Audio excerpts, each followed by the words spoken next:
Fala pessoal, tudo bem? Hoje conversando com vocês direto aqui da cabine do Citroën Basalt, grande aposta aí da marca francesa para se destacar na categoria de SUVs compactos, apostando então na silhueta coupé e também em alguns atributos como o ótimo espaço interno e também o bom porta-malas. Então vamos conhecer todos os detalhes externos, internos aqui do Basalt, conversamos um pouquinho sobre como ele se comporta ao volante e depois retornamos aqui para a conclusão para falar um pouquinho do posicionamento de mercado do Basalt. Então vamos lá! Começando aqui o nosso giro externo pelo Citroën Basalt, lembrando que eu mostro a vocês o produto na configuração Shine. Então aqui na dianteira a gente tem traços aqui que remetem claramente ao C3 Aircross, né? A gente tem aqui uma dianteira bem imponente, né? Mais verticalizada.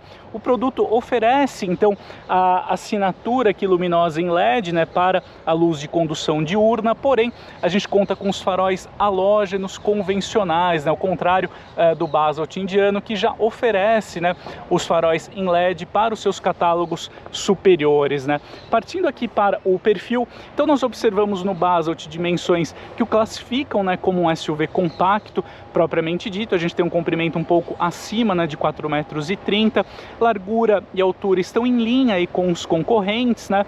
Eu mostro aqui para vocês no detalhe a roda de liga leve aro 16, presente aqui então na configuração Shine, né? Vale destacar que esse comprimento um pouquinho maior em relação a alguns concorrentes aqui para o Basalt é necessário exatamente para conferir aqui ao SUV a silhueta coupé, portanto essa caída mais pronunciada aqui do teto, né? Observação importante é que o modelo conta com freio a tambor aqui nas rodas traseiras, né? Enquanto alguns concorrentes diretos já contam aqui com freio a disco nas quatro rodas, né? Uma solução melhor do ponto de vista aí da segurança, né? Aqui na parte traseira, ponto que merece destaque são as lanternas, né? Com formato bem trabalhado, com essa depressão aqui na parte central, de fato um design bem interessante para a peça. A traseira aqui do Basalt também é formada, né, por traços bem angulosos aqui para a tampa do porta-malas, né? Então, de fato, um produto com um equilíbrio bem interessante aqui nas formas, em especial no terceiro volume aqui do modelo. E com isso, a gente chega em um atributo de destaque aqui do Basalt, que é o seu excelente porta-malas aí para 490 litros, de acordo com o padrão VDA. Com isso, dentro da concorrência interna e na própria Stellantis, né, ele perde apenas para o Fiat Fastback nesse quesito, mas sem dúvida o porta-malas é um grande trunfo aqui da novidade da Citroën. Partindo aqui para o interior do Citroën Basalt, a gente observa, né, o mesmo padrão de acabamento, também o nível construtivo encontrado aqui nos irmãos de projeto do modelo, como por exemplo o hatch compacto C3 e também o C3 Aircross, produto aí que conta, né, com opções até 7 lugares, né? Então a gente tem aqui essa família C-Cubed, né, esse projeto no qual o Basalt está inserido. De fato ele foi concebido pela Citroën para mercados emergentes. Portanto, ele tem essa preocupação, né, em oferecer um custo-benefício mais competitivo. Com isso, a gente tem um acabamento aqui bem mais simples, né, em relação ao que observamos aqui nos demais SUVs compactos. De fato, aqui no Basalt Shine, né, por se tratar de um catálogo mais equipado, a gente já observa que a presença do volante, né, com revestimento premium, né, a gente tem uma peça aqui multifuncional, né, para o controle aqui das funções do sistema de som, também aqui permite que você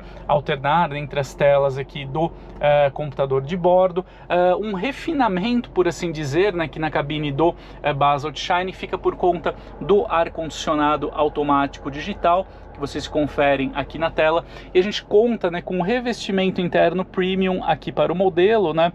De fato, um revestimento aqui interessante para os bancos, né? Mas a gente não encontra qualquer tipo de tecido ou aplicação aqui mais sofisticada no painel de portas, né? Então, de fato, a gente tem uma faixa central aqui no painel em uma cor diferenciada para tentar, né, conferir um aspecto visual um pouco melhor aqui para o Basalt, né?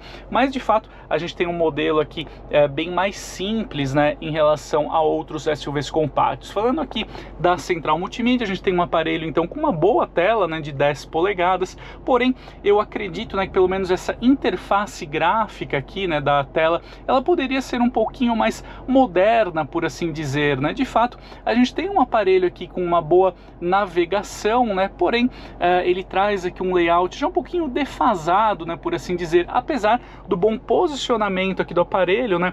Bem na altura aqui do olhar do motorista. A gente tem o painel aqui de instrumentos digital, porém uma peça aqui bem simples, né? Trazendo apenas os dados essenciais aqui sobre o veículo. Então, a gente tem aqui como observação, né, para o Basalt, caso você esteja interessado aqui para o modelo, é um veículo que você deve abrir mão, né, dessa questão da sofisticação no acabamento interno para levar para casa e para a garagem de casa um veículo com um custo-benefício melhor. E além do ótimo porta-malas que a gente já conferiu, vamos falar de outro ponto muito positivo aqui no caso do Basalt, que é o espaço interno, né? Em especial aqui para os ocupantes do banco traseiro. Então, graças aí ao ótimo entre-eixos aqui do SUV, né, em linha aí com o que a gente encontra, por exemplo, no Volkswagen T-Cross, a gente tem uma área livre aqui para as pernas muito boa, né? Inclusive, os passageiros aqui da segunda fileira de assentos têm à disposição aqui duas tomadas USB, né, para a recarga de dispositivos eletrônicos. Então, de fato, a gente tem um produto aqui bem interessante para quem deseja um veículo aqui para o uso familiar, né? Eu vou entrar aqui na cabine, né, para que vocês tenham uma noção mais exata aqui do espaço, né? Então, eu deixei o banco dianteiro ajustado para minha posição de dirigir. Eu tenho 1,83 m e vocês conferem como sobra uma área livre aqui muito boa, né, entre o meu joelho e o encosto aqui do banco dianteiro. A minha única ressalva aqui para essa região aqui do Basalt fica por conta do comando dos vidros elétricos, né, posicionados aqui em duas teclas, né, no túnel central. Então isso é muito ruim, porque demanda que o passageiro aqui ele incline o corpo para controlar, né, a abertura e o fechamento aqui dos vidros elétricos traseiros. Essa é uma solução muito arcaica, né, para a redução de custos, né, de fato já caiu em desuso exatamente por comprometer aqui o conforto, né, dos passageiros. Eu gostaria de fazer uma observação que, por exemplo, no Basalt indiano, o comando dos vidros elétricos já é posicionado aqui no painel de porta, né? Então não dá para entender por que a Citroën não adotou a mesma solução aqui para o Basalt nacional, né? Então fica aí a única ressalva, a grande crítica aqui quando a gente fala do espaço traseiro, do conforto aqui para os ocupantes na segunda fileira de assentos do Basalt. Partindo agora aqui para a análise do conjunto técnico e também mecânico do Citroën Basalt, eu gostaria de começar, pessoal, por um ponto que me chamou a atenção muito positivamente dirigindo aqui o Basalt, que foi o acerto da suspensão, né? A gente tem um layout bem convencional aqui no modelo, tipo McPherson dianteiro e eixo de torção traseiro, né? Porém, o time da Stellantis conseguiu executar um acerto aqui dinâmico mais do que elogiável para o Basalt, né? Bem em linha com a proposta da Citroën de oferecer um cuidado superior aí com o conforto dinâmico, né? Então, de fato, o Basalt é capaz de absorver com primazia as irregularidades aqui do piso, né? E do ponto de vista dinâmico aqui também, né? Quando a gente encara ali uma curva mais fechada, por exemplo, apesar da carroceria mais alta aqui do SUV, ele é um modelo muito estável, né? Então, do ponto de vista aqui da dirigibilidade, o Basalt mostra-se um produto muito bem acertado dentro do que é possível, né? Considerando aqui o seu layout de suspensão aqui mais simples, né?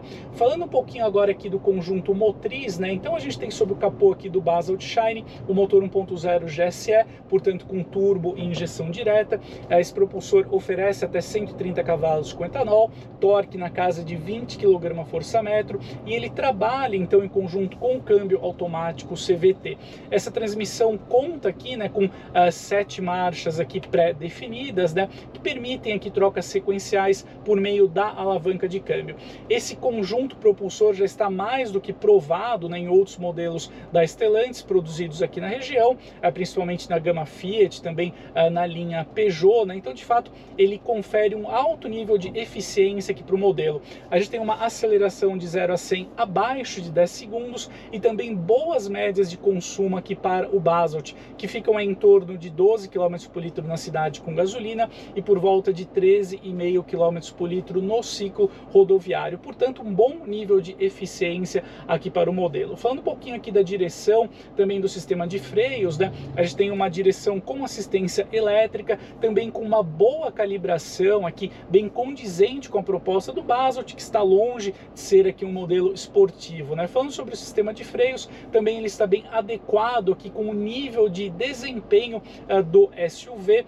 Vale salientar novamente, né, que a gente tem o freio a tambor para as rodas traseiras, né, que é uma solução aqui também para redução do custo final aqui do modelo. Minha única ressalva, falando aqui do ponto de vista técnico do modelo, fica para a falta de um isolamento acústico melhor aqui para o Basalt, né? De fato, por exemplo, quando a gente liga o ar-condicionado, a gente consegue ouvir aqui, né, todo o ruído do sistema aqui de climatização. É algo que depõe contra o modelo, né? Não é algo tão agradável, né, de você ouvir aqui, assim como a gente nota bem o trabalho aqui, né, do conjunto propulsor. Então, de fato, a Citroën poderia rever essa questão, mesmo tratando-se aqui de um modelo de baixo custo ou de um custo menor, como é o caso do Basalt, né? Mas fora isso, a gente tem um modelo muito bem resolvido tecnicamente.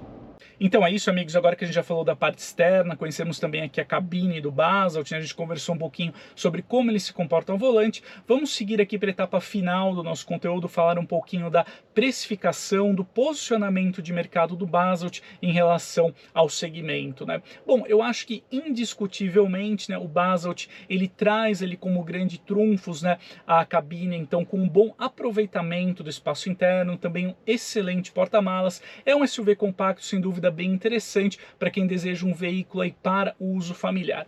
A grande questão que fica para mim, pelo menos, né, quando a gente avalia aqui o Basalt, diz respeito à própria concorrência interna quando a gente avalia o portfólio da Stellantis como um todo. Por exemplo, se você deseja um SUV compacto, né, com essa proposta coupé, a gente tem ali o Fiat Fastback entregando um conjunto até mais interessante em relação aqui ao Basalt. Por quê? Por exemplo, a Fiat segue aí oferecendo o Fastback, né, algumas ofertas com um preço muito agressivo, né, inclusive com a versão Audace, né, sendo comercializada aí com descontos, né, de 30 mil reais, dependendo ali da promoção, né. Então, com isso, o Fastback Audace pode ser encontrado aí por 119 mil reais, né, portanto aí é um preço muito próximo aqui ao do Basalt Shine. E vale a pena destacar, né, que o Fastback na versão Audace, ele já oferece, por exemplo, alguns assistentes de condução e também alguns diferenciais interessantes em relação aqui ao modelo da Citroën, como por exemplo o freio de estacionamento com mecanismo de acionamento elétrico, né, entre outros itens. E vale a pena destacar, né, que o Fastback Audace tem aí o mesmo conjunto motriz aqui do Basalt, além de um acabamento um pouquinho melhor, né? Então eu acho que basicamente o Basalt, apesar dos inegáveis pontos positivos que a gente encontra aqui no produto da Citroën, ele deveria ter uma precificação menor em relação a alguns concorrentes aí diretos, né, para aí sim justificar esse seu acabamento mais simples, a lista de equipamentos de série bem racional, né, devendo aí até alguns itens de assistência à condução, por exemplo, né. Então, de fato, eu acho que, por exemplo, se a gente levar em conta o Fastback Audace em promoção em relação ao preço cheio aqui, né, do Citroën Basalt, a gente está falando de uma diferença aí de menos de 5 mil reais, sendo que o modelo da Fiat entrega muito mais em termos de equipamentos, né. Mas eu acho que o Basalt traz sim, né, aqui uma proposta interessante, como eu disse, para quem precisa, né, de um SUV para o uso familiar. Porém, eu novamente, né, digo aqui, eu acho que a Citroën deveria adotar um preço ali mais barato, né, em relação ao atualmente aí tabelado, né, aqui para a gama Basalt. Então é isso, peço que você deixe o seu comentário aqui sobre a novidade da Citroën, se ele figura ali na sua lista de intenções de compra, a gente vai conversando por ali. Então espero que o conteúdo de hoje tenha sido útil para você, que você tenha conhecido aí mais detalhes aqui do Citroën Basalt. A gente se vê em breve, um grande abraço e até mais!